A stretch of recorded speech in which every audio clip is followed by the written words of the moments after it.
रात के 3:15 बजे गली में हल्की हल्की धुंध फैल रही थी। पुरानी स्ट्रीट लाइट्स झपक रही थी, जैसे किसी को आने का इशारा कर रही हूँ। अजय अब वैसा अजय नहीं रहा था। उसकी आंखें पूरी काली, त्वचा पीली और होंठों पर वैसी ही हल्की सी मुस्कान, जैसी राधा के मरने के बाद उसकी लाश के बारे में लोगों ने बताई थी। लेकिन फर्क ये था कि अब उसकी चाल इंसानी नहीं रही। वो धीरे धीरे बिना आवाज के आगे बढ़ रहा था, जैसे फर्श पर तैर रहा हो। उसके हाथ में वही तेज धार वाला चाकू था। वो सीधे गली के उस कोने पर पहुंचा जहां एक छोटा सा ढाबा देर रात तक खुला रहता था। ढाबे का मालिक शंकर उस समय अकेला बर्तन समेट रहा था। अजय ने पास जाकर धीमे स्वर में कहा, अकेले हो?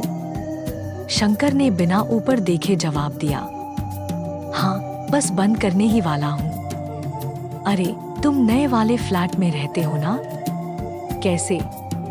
उसके शब्द गले में ही अटक गए, क्योंकि जैसे ही उसने अजय की आंखों में देखा, उसकी सांस रुक गई। वो काली आंखें जैसे उसके अंदर उतरकर कुछ खींच रही हों। अजय मुस्कुराया, मुझे तुम्हारा चेहरा पसंद है। अचानक ढाबे के पीछे की लाइट अपने आप बुझ गई। शंकर ने डर से पीछे हटना चाहा, लेकिन तभी अजय ने उसका हाथ पकड़ लिया, ठंडा बर्फ जैसा। अगले ही पल ढाबे से एक चीख गूंजी और फिर सन्नाटा। लाइट जब वापस आई तो वहां सिर्फ चाकू पड़ा था, खून से सना हुआ, और दीवार पर उंगलियों से लिखा हुआ। एक और मिल गया। सुबह पुलिस आई। ढाबा खाली था, लेकिन गली के लोग कह रहे थे कि उन्होंने रात को एक सफेद साड़ी और एक आदमी को साथ चलते देखा था, और वो दोनों धुंध में घुलते चले गए थे। उसी रात अजय अपने फ्लैट में बैठा आईने के सामने था। आईना धुंधला था, लेकिन उसमें अब दो चेहरे दिखाई दे रहे थे, एक अजय का और उसके पीछे राधा का जला हुआ चेहरा। राधा की आवाज गूंजी, अगला ढूंढो जब तक मैं पूरी नहीं हो जाती। अजय ने धीरे धीरे आईने पर अपना हाथ रखा और मुस्कुराया, हाँ, अगला जल्द ही मिलेगा। गली में अब एक अनकहा डर फैल चुका था। 2 हफ्तों में 2 लोग गायब हो चुके थे, एक ढाबे का मालिक शंकर और दूसरा एक कॉलेज का लड़का जो देर रात गली से गुजर रहा था। दोनों का कोई पता नहीं, और अजीब बात ये कि जिस जगह आखिरी बार उन्हें देखा गया, वहां दीवार या जमीन पर उंगलियों से लिखा मिलता। एक और मिल गया।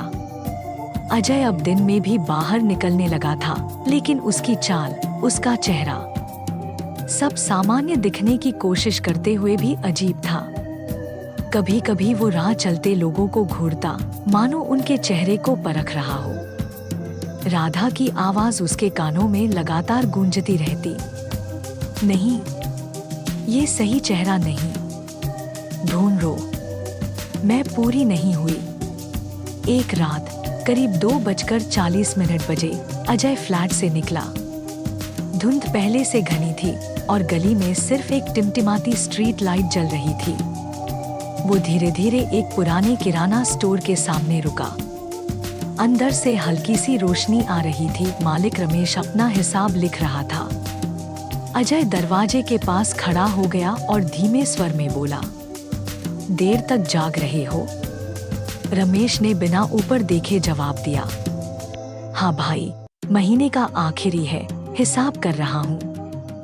अजय ने मुस्कुराते हुए कहा, तुम्हारा चेहरा बिल्कुल वैसा है जैसा मुझे चाहिए। रमेश ने हैरानी से सिर उठाया, क्या? लेकिन जैसे ही उसकी नजर अजय की काली आंखों में पड़ी, उसका शरीर सख्त हो गया। उसने बोलने की कोशिश की, लेकिन आवाज नहीं निकली। अजय अंदर आया और कमरे का तापमान अचानक गिर गया। रमेश के आसपास की हवा धुंध में बदलने लगी और धुंध में राधा का जला हुआ चेहरा झलकने लगा। राधा की आवाज, ये अच्छा है, ये चेहरा ले लो। अगली सुबह दुकान खाली थी। लेकिन गली की दीवार पर ताजे खून से लिखा था 3 पूरे 4 बाकी। अब अजय सिर्फ एक शिकार पर नहीं बल्कि एक गिनती पर काम कर रहा था। राधा का चेहरा हर शिकार के साथ थोड़ा थोड़ा बदलने लगा था। जली हुई त्वचा पर अब साफ हिस्से उभरने लगे थे, जैसे वो अपने पुराने रूप में लौट रही हो और इसके लिए कुल 7 चेहरे चाहिए थे। राधा ने उस रात अजय से कहा, 7 चेहरों के बाद ये गली मेरी होगी। कोई बाहर नहीं जाएगा, कोई अंदर नहीं आएगा। अजय ने सिर झुकाकर जवाब दिया, तो अगला कल ही मिलेगा।